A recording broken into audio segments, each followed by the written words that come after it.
அதிகாரம் பொறையுடைமை. குறள் 152. பொறுத்தல் இறப்பினை என்றும் அதனை மறத்தல் அதனினும் நன்று.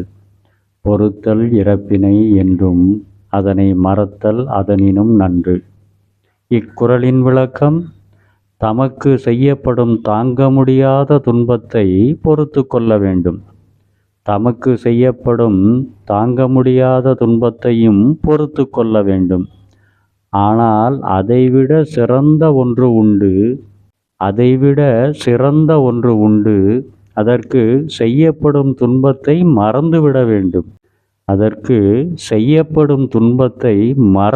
வேண்டும் என்று செய்யப்படும் துன்பத்தை பொறுத்தலும் அதைவிட நன்று என மறத்தலும் வேண்டும் என்கிறார் ஐயன் திருவள்ளுவர். நன்றி.